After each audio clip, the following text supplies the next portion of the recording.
வணக்கம், நான் Vignesh and welcome back. இந்த எலெக்ஷன் டேட் பார்த்தீங்கன்னா ஏப்ரல் 23 அனௌன்ஸ் பண்ண உடனே தமிழ்நாடு முழுக்கவும் பார்த்தீங்கன்னா பரபரப்பா அங்கே பார்த்தீங்கன்னா பறக்கும் படை அதை பிடிக்கிறாங்க. இங்கே பார்த்தீங்கன்னா இந்த தலைவர் சிலையெல்லாம் பார்த்தீங்கன்னா க்ளோஸ் பண்றாங்க. சுத்தியும் எல்லா வால்லையும் அவங்க கட்சி பேர் எழுதியிருக்கிற ஃபுல்லும் பார்த்தீங்கன்னா பெயிண்ட் அடிக்கிறாங்க.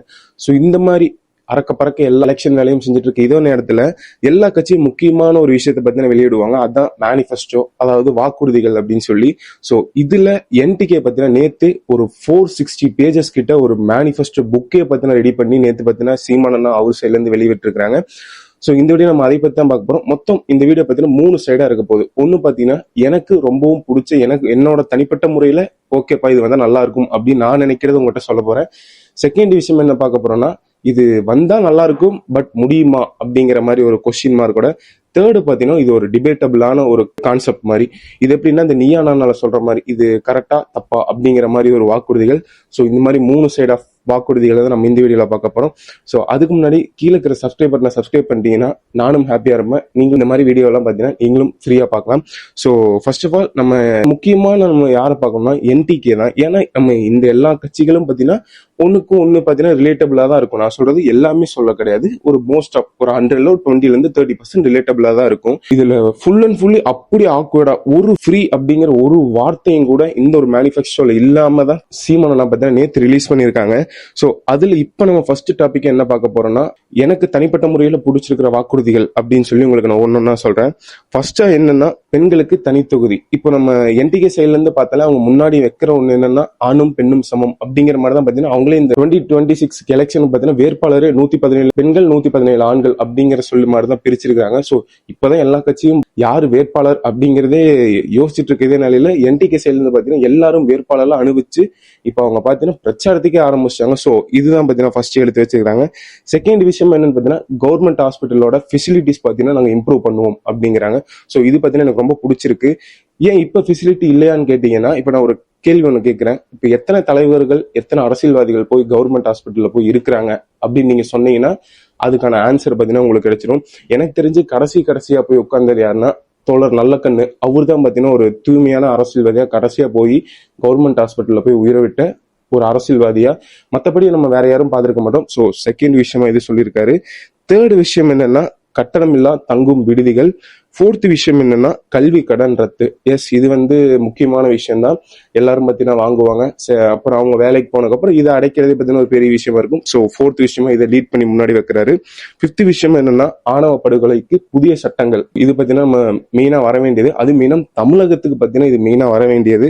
சிக்ஸ்த் எனக்கு பிடிச்சது என்னன்னா அரசு பள்ளி கல்லூரிகளுக்கு முன்னுரிமை.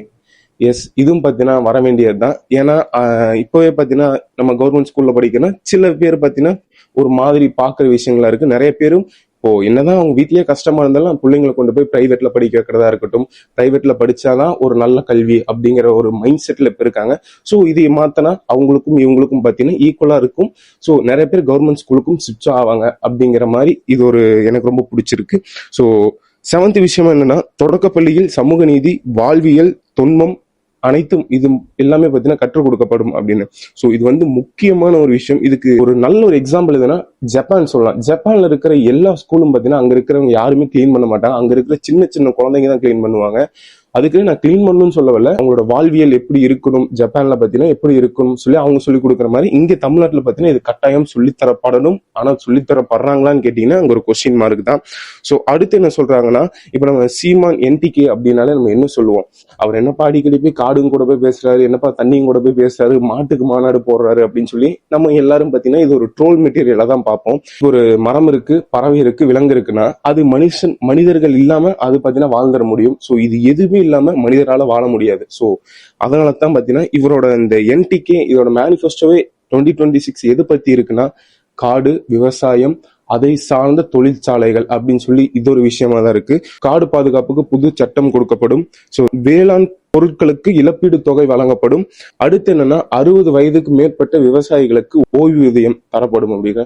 ஸோ இது ஒரு நல்ல விஷயம். ஏன்னா ஊருக்கே சாப்பாடு போடுறவங்க கடைசியில பாத்தீங்கன்னா அவங்களுக்கு அவங்க போடணும்ல. ஸோ இது ஒரு நல்ல விஷயம். அடுத்து பாத்தீங்கன்னா புதிய ஏரி குளங்கள் உருவாக்கப்படும்.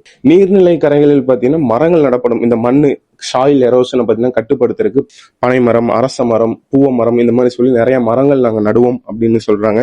ஊராட்சிகளில் விளையாட்டு திடல்கள் பார்த்தீங்கன்னா அமைக்கப்படும். அதாவது கிரவுண்ட்ஸ் பார்த்தீங்கன்னா அவங்க ஃபெசிலிட்டியோட கிரவுண்ட்ஸ் பார்த்தீங்கன்னா அமைக்கப்படுங்கிறாங்க. அந்த கிரவுண்ட்லயும் நல்ல ஒரு தேர்ந்த ஒரு மாஸ்டர்ஸ், ஒரு ட்ரைனர்ஸ் பார்த்தீங்கன்னா நாங்கள் கொடுப்போம் அப்படின்னு சொல்லி இவ்வளோ விஷயம் பார்த்தீங்கன்னா சொல்லியிருக்காங்க. ஸோ இந்த மேனிஃபெஸ்டோ பார்த்தீங்கன்னா 460 பேஜஸ். நான் எல்லாமே படிச்சு சொல்ல கிடையாது, நானும் மேல்பட்டமாக தான் பார்த்துருக்கேன். ஸோ அதுல இருந்து எனக்கு பிடிச்ச கருத்துக்கள் தான் இவ்வளோ அண்ணமும். ஸோ இந்த விட நம்ம செகண்ட் பார்ட்டுக்கு வந்தாச்சு. செகண்ட் பார்ட் எப்படின்னா, இந்த இதெல்லாம் வந்தா நல்லா இருக்கும், பட் இது வந்து இப்போ இருக்கிற ஏராக்கு இது வந்து இட்ஸ் பாசிபிளா அப்படிங்கிற மாதிரி தான் பார்க்க போறோம். ஃபர்ஸ்ட் விஷயம் அவர் என்ன சொல்றாருன்னா, தமிழ்நாட்டுக்கு மொத்தம் 5 கேபிட்டலை பார்த்தீங்கன்னா நான் கொண்டு வருவேன் அப்படின்னு சொல்றாரு. ஸோ இந்த 5 கேபிட்டல் எதுக்காகும் அப்படின்னு சொல்றாரு. ஃபர்ஸ்ட் இந்த 5 கேபிட்டல் எது எதுன்னு பார்த்தீங்கன்னா சென்னை, திருச்சி, கோவை, மதுரை அண்ட் கன்னியாகுமரி. இதுல என்னென்ன அப்படின்னு பார்த்தீங்கன்னா, சென்னை வந்து டெக் கேபிட்டல், அதாவது தொழில்நுட்பம். செகண்ட் விஷயம் திருச்சி பார்த்தீங்கன்னா தி அட்மினிஸ்ட்ரேட்டிவ் கேபிட்டல். கோவை பார்த்தீங்கன்னா industrial and business capital. Madurai பார்த்தீங்கன்னா cultural and heritage capital. Fifth Kanyakumari பார்த்தீங்கன்னா தமிழ் மெய்யியல் தலைநகரம் அப்படின்னு சொல்லி இந்த ஒரு 5 விஷயத்தை பார்த்தீங்கன்னா அவர் பிரிச்சு சொல்லியிருக்காரு. ஸோ இதுக்கு அவர் கீழே ஒரு எக்ஸாம்பிள் கொடுத்துருக்காரு. அது சில பல கண்ட்ரிஸும் பார்த்தீங்கன்னா இதையும் ஒரு 4 கேபிட்டல் 3 கேபிட்டல் வச்சுக்கிற கண்ட்ரிஸ் நேமையும் பார்த்தீங்கன்னா சொல்லியிருக்காரு. அமெரிக்கா, சைனா அண்ட் ஜெர்மன், இந்த மாதிரி ஒரு நிறைய பேர் சொல்லியிருக்கிறாரு. ஸோ இந்த மாதிரி கண்ட்ரிலாம் ஒரு 2-3 கேபிட்டல் பார்த்தீங்கன்னா அவங்க வச்சிருக்கிறாங்க. ஸோ இதை ஏன் நம்ம தமிழ்நாட்டில் இம்ப்ளிமெண்ட் பண்ணக்கூடாது அப்படிங்கிறது சொல்றாரு. ஸோ இது வந்து ஒரு கிரிட்டிக்கலான ஒரு விஷயம் தான். மேபி ஒரு 3 கேபிட்டல் அப்படிங்கிறது நம்ம வேணா பார்க்கலாம். 5 அப்படிங்கிறது கொஞ்சம் கஷ்டம். அதிலும் இதுல என்ன சொல்றாருன்னா, தமிழ்நாடோட தலைமைச் செயலகத்தையே இங்கிருந்து சென்னையிலிருந்து திருச்சிக்கு மாத்துவோம் அப்படிம்பாரு. ஸோ இதெல்லாம் பண்ணலன்னா ஃபர்ஸ்ட் இந்த 5 வருஷத்துக்கு இது எல்லாத்தையும் பண்ண முடியுமா அப்படிங்கிறது ஒரு கொஸ்டின் மார்க்கு. ஸோ செகண்ட் விஷயமா என்னன்னு பாத்தீங்கன்னா, இந்த டாக்ஸ், அதாவது ஜிஎஸ்டி மாதிரி. இப்ப ஜிஎஸ்டி எப்படி பிரிக்கிறாங்கன்னா 50 வந்து ஸ்டேட்டுக்கு, 50 வந்து சென்ட்ரலுக்கு. என்டிகே வந்து ஆட்சிக்கு வந்தா என்ன சொல்றாங்கன்னா, நான் எங்களுக்கு ஸ்டேட்டுக்கு பார்த்தீங்கன்னா 75, சென்ட்ரலுக்கு பார்த்தீங்கன்னா 25 அப்படின்னு சொல்றாங்க. ஸோ இது வந்து ஒரு ரிஸ்கியான விஷயம் தான். ஸோ தேர்ட் என்னன்னா, எல்லா டோல்கேட்ஸையும் நான் பேன் பண்ணிடுவேன். நீங்க அதான் ரோட் டேக்ஸ் கட்டுறீங்க, அப்புறம் எதுக்கு டோல், எல்லா ரோட்லயும் வண்டி ஓட்டுங்க அப்படிங்கிற மாதிரி எல்லா டோலையும் நான் பேன் பண்ணுவேன் அப்படிங்கிறாரு. ஸோ இதுவும் சென்ட்ரல் ஒரு விஷயம் தான். ஃபோர்த் என்னன்னா, எல்லாத்துக்கும் கவர்மெண்ட் வேலை அப்படிங்கிறாரு. ஸோ இது ரொம்பவுமே கிரிட்டிக்கலான ஒரு விஷயம் தான். இது வந்து மேபி இம்பாசிபிள்னு கூட சொல்லலாம். ஏன்னா எல்லாத்துக்கும் கவர்மெண்ட் வேலை அப்படிங்கிறது கொஞ்சம் கஷ்டம். ஃபிஃப்த் ஒன் என்னன்னா, இந்த தண்ணீர் பிஸ்னஸ் பண்றது, அதாவது இந்த பாட்டில்ஸ்ல அடைச்சு கொடுக்கறது பார்த்தீங்கன்னா நான் முற்றிலும் தடை பண்ணுவேன் அப்படிங்கிறாரு. ஸோ இது வந்தா நல்லா இருக்கும். ஆனா இதனால நிறைய இண்டஸ்ட்ரீஸ் பார்த்தீங்கன்னா பாதிக்கப்படும், நிறைய பிசினஸ் பார்த்தீங்கன்னா இதனால பாதிக்கப்படும். அதோட ப்ரெஷரும் நம்ம தமிழகத்து மேலதான் வந்து உழுகும், அதோட கவர்மெண்ட் மேலதான் வந்து உழுகும் அப்படிங்கிறது முக்கியமான விஷயம். பட் இது பண்ணா நல்லா இருக்கும் அப்படிங்கறது ஒரு விஷயம். அதுக்கடுத்து என்னன்னா, இந்த மாதிரி ஒரு சாஃப்ட் ட்ரிங்க்ஸ் கம்பெனியா இருக்கட்டும், இந்த ஆத்துல இருந்து தண்ணி உறிஞ்சு எடுத்து அந்த மாதிரி கம்பெனிஸ்ல பாத்தீங்கன்னா நாங்க வந்தா பேன் பண்ணுவோம் அப்படிங்கிறாரு. ஸோ இதுவுமே பண்ணா சூப்பர் தான். பட் இது பண்ணாலும் அதுல இருந்து வர்ற ரெவன்யூவா இருக்கட்டும், அவங்ககிட்ட டாக்ஸா இருக்கட்டும், இது ஒரு தனி எல்லாம் பாத்தீங்கன்னா கட் ஆயிரும். இதுவும் கவர்மெண்ட் தலையில தான் வந்து விழுக்கும். இது பாத்தீங்கன்னா மதுபானம், அது பாத்தீங்கன்னா படிப்படியா ஓராண்டுக்கு குறைக்கப்படும் அப்படிங்கிறாங்க. அது மது ஒழிக்கப்படுவோம் அப்படின்னு சொல்றாங்க. ஸோ இது வந்தாலும் இது ரொம்ப முக்கியமான விஷயம். இது வந்து வரணும். இதே மாதிரி நிறைய கட்சிகள் சொல்லியிருக்காங்க. ஆனா அது இம்ப்ளிமெண்ட் பண்ணாங்களா அப்படின்னு கேட்டீங்கன்னா கிடையாது. ஸோ இப்போ நாம் தமிழரும் சொல்றாங்க. மேபி அவங்க ஃபியூச்சர்ல வந்தா என்ன அப்படின்னு நம்ம ஃபியூச்சர்ல தான் பார்க்கணும். அப்புறம் என்னன்னு பாத்தீங்கன்னா, இந்த நெய்தல் படை, அதாவது இந்த மீனவர்களுக்கான ஒரு நெய்தல் படை. இப்போ இலங்கை பார்த்தீங்கன்னா நம்ம எத்தனையோ மீனவர்களை பார்த்தீங்கன்னா சுட்டுக் கொள்றாங்க, சிறைப்பிடிக்கிறாங்கன்னு சொல்லி நம்ம கேள்விப்படுறோம். ஸ்டேட்டுக்கு ஒரு ரீதியா ஒரு நேவி மாதிரி, ஒரு இப்போ எப்படி இந்தியனுக்கு நேவி இருக்கும்போது அதே மாதிரி தமிழ்நாட்டுக்கு ஒரு நேவி மாதிரி நான் கட்டுவேன் அப்படிங்கிறாரு. ஸோ இது வந்து முடியுமா அப்படின்னு கேட்டீங்கன்னா, ஒரு சின்ன எக்ஸாம்பிள் என்னன்னா, இப்போ ஒரு இலங்கை ஒரு ராணுவமே வந்து நம்ம மீனவர்களை பத்தி அடிக்குதுன்னா, நம்ம தமிழ்நாட்டு இந்த நெய்தல் படை வந்து அவங்க மேல அடிச்சு இது வந்து இன்டர்நேஷனல் இஷ்யூ ஆயிரும். இது நம்ம தமிழ்நாடு மட்டும் பேச முடியாது. ஏன்னா தமிழ்நாடுங்கிறது இந்தியாவில் உள்ள ஒரு ஸ்டேட். இந்தியாவுக்குன்னு சில பல ரூல்ஸ்ல இருக்கு, ஒரு இறையாண்மை இருக்கு. ஸோ அதன் கட்டுப்பாட்டு கீழே தான் பார்த்தீங்கன்னா தமிழ்நாடு வரும். ஸோ இது வந்து எப்படி அப்படிங்கிறது எனக்கு தெரியல. இது வந்து ரொம்ப ஒரு கான்ட்ரவர்ஷியலான ஒரு இது வந்து என்டிகேல. ஸோ செகண்ட் ஒரு கான்ட்ரவர்ஷியலான இது என்னன்னா, ஆடு மாடுகள் மேய்ப்பது வந்து கவர்மெண்ட் வேலை அப்படிங்கிறாரு. ஸோ இதுவுமே பார்த்தீங்கன்னா நான் பார்த்தீங்கன்னா உடன்படுறேன். ஓகே, இது வந்தா நல்லா இருக்குமே அப்படிங்கிற மாதிரி இருக்கு.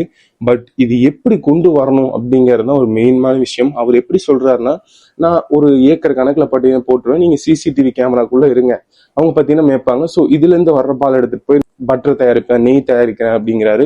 ஸோ இது வந்தா நல்லா இருக்கும். பட் இது வந்து இப்போ இம்ப்ளிமெண்ட் பண்றது வந்து எப்படி அப்படிங்கிறது தெரியல. ஸோ இது எல்லாமே பண்ணிட்டாங்க அப்படின்னா அவன் தான் பார்த்தீங்கன்னா நல்ல தலைவன். இது நம்ம ஃபியூச்சர்ல தான் பார்க்கணும். இந்த வீடியோ நம்ம தேர்டா என்ன அப்படின்னா, டிபேட்டபிள், அதாவது இது கரெக்டா தப்பா அப்படிங்கிற மாதிரி. தமிழக தேசிய மரமாக பனை அப்படிங்கிறாரு. ஸோ ஆல்ரெடி பார்த்தீங்கன்னா மாநில மரம் பனை தானே. ஸோ எனக்கு இது என்னன்னு தெரியல. ஒருவேளை ஒரு தமிழ் தேசியம், ஒருவேளை தமிழ் அப்படிங்கிற மாதிரி ஏதோ வராரோ அப்படிங்கிறது தெரியல. இது தெரிஞ்சா கீழே உங்களுக்கு நீங்க கமெண்ட் பண்ணுங்க.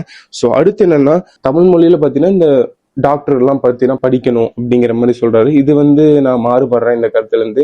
ஏன்னா இப்போ ஒரு இங்கிலீஷ் மெடிசனே பார்த்தீங்கன்னா இப்போ பிரிட்டன்ல இருந்து வருது, அமெரிக்கால இருந்து வருதுன்னா தமிழாக்கம் பண்ணி அங்க மெடிசன் டியூப் எல்லாம் பார்த்தீங்கன்னா இங்க அனுப்ப மாட்டான். ஸோ இப்போ நம்ம தமிழ் படிச்சுட்டு நம்ம இங்கிலீஷ் போகும்போது கொஞ்சம் ஸ்ட்ரகிளா தான் இருக்கும். நம்ம என்னதான் இல்லை அப்படின்னு சொன்னாலும் ஸ்ட்ரகிளா தான் இருக்கும். ஸோ இது பார்த்தீங்கன்னா ஒரு தேவையில்லாத ஒரு விஷயமோ அப்படிங்கிற மாதிரி எனக்கு தோணுது. ஸோ அடுத்து என்னன்னு பார்த்தீங்கன்னா போலீஸ் நேரம், பெண்களுக்கு 6 மணி நேரம், ஆண்களுக்கு 8 மணி நேரம். இதே பார்த்தீங்கன்னா ஓகே, இது பார்க்கும்போது நல்லா தான் இருக்கு. பட் இப்பவே பார்த்தீங்கன்னா டிபார்ட்மெண்ட்ல ஆள் இல்லை, அந்த மாதிரி சில பல நியூஸ்லாம் பார்த்தீங்கன்னா வெளியே வருது. பட் இதை நம்ம கொண்டு வரணும் அப்படின்னா இந்த அளவுக்கு இதோட இன்ஃப்ராஸ்ட்ரக்சர் கீழே பார்த்தீங்கன்னா நிறைய பீப்புளை பார்த்தீங்கன்னா சேர்த்தி சைக்கிளிங் முறையில பார்த்தீங்கன்னா நம்ம என்ன பண்ணலாம், இவங்க காலையில இவங்க சாயங்காலம் அப்படி வேணா பண்ணலாம். பட் அதுக்குரிய இன்ஃப்ராஸ்ட்ரக்சரை ஃபர்ஸ்ட் பில்ட் பண்ணக்கப்புறம் தான் நம்ம போகணும். ஸோ அடுத்து என்ன அப்படின்னு பார்த்தீங்கன்னா, இதுதான் ஒரு முக்கியமான ஒரு விஷயம். தன்னலமற்ற அன்பான சர்வாதிகார ஆட்சி. இது எப்படின்னு சொல்லி எனக்கு தெரியல. தன்னலமற்ற அன்பு அப்படிங்கிறது சவுத் போல்னா, சர்வாதிகார ஆட்சி அப்படிங்கிறது நார்த் போல். இது ரெண்டுத்தையும் இப்படி ஒட்டு சேர்க்கிறாரு அப்படின்னு சொல்லி எனக்கு தெரிய கிடையாது. ஸோ இதை அவர் எதை மீன் பண்ணி சொன்னாருன்னு எனக்கு தெரியல. ஸோ இதெல்லாம் தான் பார்த்தீங்கன்னா என்டிகேவோட மேனிஃபெஸ்டோ 2026. இதுல உங்களுக்கு எது பிடிச்சிருக்கு, இல்ல ப்ரோ இது நல்லா இருக்கும், இல்லடா இது நல்லா இருக்கும், ஸோ இது வராம இருந்திருக்கலாம் அப்படின்னு உங்களுக்கு எது தோணுதோ நீங்க கமெண்ட் பண்ணுங்க. ஸோ அடுத்து இதே மாதிரி ஒரு நல்ல வீடியோல உங்களை சந்திக்கிறேன். Until then, bye from Vignesh. Bye.